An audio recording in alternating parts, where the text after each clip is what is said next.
Hello Model Rail fans, welcome back to my channel. My name is George. Today we're going to review basic electrical wiring for your model railroad. Ultimately, there are several ways to wire a layout that work very well. I can only recommend what's worked well for me with my past experience and what has worked well on my layout. I'm going to keep things simple in an easy to follow format, and we're going to leave the more complex stuff and terminology for future videos. So right now, let's take a close look on where to begin. Okay, I've built a sample of basic wiring for your layout. Here's the transformer. Here's the throttle control for your first loop. These two terminals are connected to your first loop of track. The top terminal is the common or the ground, which is represented by this black wire here. The bottom terminal is your positive or your hot, which is represented by this red wire here.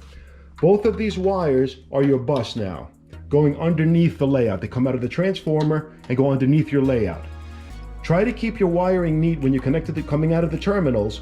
I use the staple here, and you can staple it right to the bottom of your layout. Keep it nice and neat. As the bus now, your bus wiring travels underneath your layout and it reaches a point underneath your first connection to the track. You can cut the bus wire and splice it with the feeder wire, and then place it wire nut to that connection. So this bus wire is cut, the feeder wire gets connected to both ends, the incoming bus and the outgoing bus, and spliced with a wire nut. The hot now goes to your center rail. On 3-rail O gauge track, the center rail is the hot or the positive. The outer rail is the common or the ground or your negative. So the negative can be connected to either outside rail.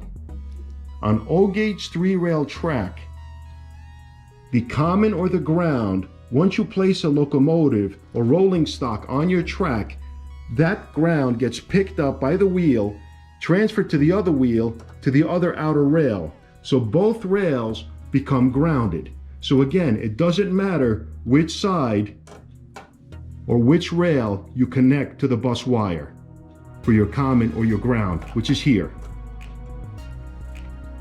The hot or the positive has to be connected to the center rail. So you drill a hole through the bottom of your table, you drop your feeder wires down, connect to your bus, and the bus continues to the next connection point. On this connection point again, you cut your bus wire, you drop your feeder wires down through a drilled hole in your table, and you splice it with wire nuts, the incoming bus and the outgoing bus. So the bus just continues, the bus wires just continue underneath your layout.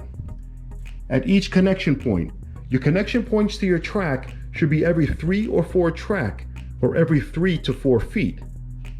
The more connections you have, the better.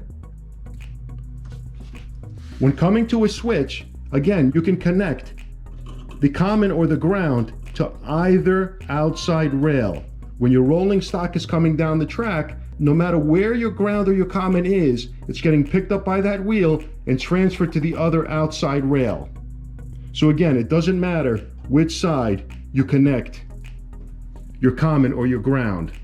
Lionel recommends 16 gauge for the bus wire, but it's always a good idea to use greater gauge for your bus wire, like a number 12. A number 12 is a good gauge for your bus wire. You could even use a number 10 for even larger layouts. The greater the gauge, the greater the flow of electricity will be. Your feeder wires can be 16 gauge or 18 gauge. Some track, like Lionel Fast Track, harder to get the 16 gauge connected to the terminal posts or for soldering to the rail of track. So it would be a good idea to use 18 gauge for easier soldering to the rail or connecting to terminal posts. If you can make your connection, 16 gauge will work well also for your feeder wire. Okay, so when wiring your layout for basic wiring, here's your transformer. You're going to come out of your transformer with both your common, which is your ground, and your hot with a positive wire. This is your bus. These two wires represent your bus wire. You're going to come out and around your layout. Then you're going to just stop. It does not have to connect back to the transformer. Your feeder wires now can come off of the bus wire directly to your track or your accessories or whatever you're wiring with your bus wire. So that is your bus wire running underneath your layout. It's coming out of the transformer, looping around, and terminating, and just ending. It does not go back to the transformer. And again, your feeder wires come off of the bus wire. When working on your layout, you want your transformer pretty much centered with the layout. So when you're running your bus wire, you can end it here. Then run another bus, ending it here. And then you can just come off the feeders to your loop of your track. Come off with feeders. It's best when working with your layout, coming out of your transformer with your bus wire directly to a terminal block. This way you have the power coming from the terminal post to the terminal block. Now you have two bus wires, one going each direction underneath your layout, back towards the center. So this bus wire from the terminal block is going to come this way and stop and just terminate. And the other bus wires coming from the terminal block are going to come this way and terminate, pretty much in the center point of the layout. This minimizes voltage drop. The longer the run, the larger the voltage drop. So you want to minimize that as much as possible. Instead of coming around with one bus wire all the way here, just come around both ways with your bus wire and just terminate them down here somewhere in the center. This way you maximize the flow of electricity coming around the bus wire. If you have more than one loop, or you want to wire accessories, or lights, or your buildings, or anything else, you can run multiple buses through the other terminals. You can have another bus coming out of here. This would be your ground or your common, with that being your hot, and that's a separate bus. You can have a bus coming out of the third section, or the fourth set of terminals. So you can have 4 buses coming out of this transformer. And then you would just repeat the process. So this would be on your first loop. The outer throttle would be on your second loop. And the 2 inners could run trains also if you have a third and a fourth loop, or they could run accessories. You could have 2 separate buses, one your buildings and one for street lights or anything else that you may have as far as accessories. So again, you could have 4 buses coming out of a transformer. Once you have finished running your bus wires, you could just terminate them right there. They do not have to come back to the transformer. They could just stop right here. Just cap them off, and now they're terminated. And fasten them nicely to the underside of your layout. If you are running multiple buses coming out of these 3 terminals, let's say there's 3 more buses coming out of here, out of this transformer, you do not have to run additional ground wires. You could use one common ground. Therefore, this first ground coming out of these posts, you could just tap into it for your other bus wires.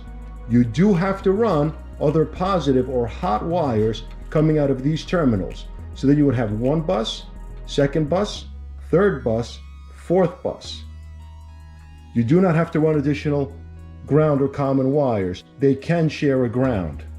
That's called common ground wiring.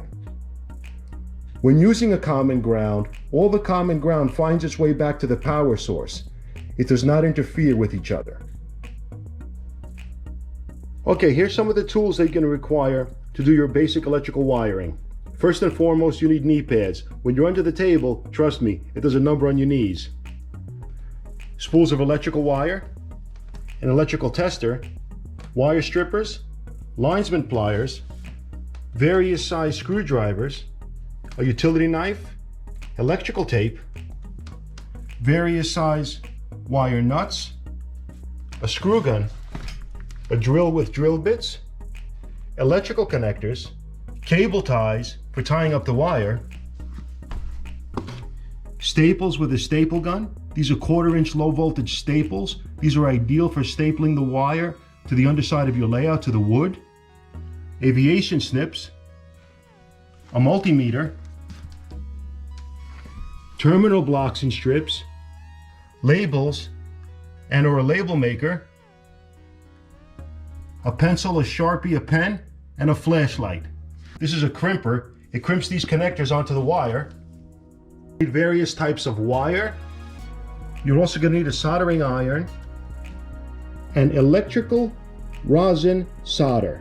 This is very good for soldering wires together. And here's rosin flux paste with a brush and tip tinner.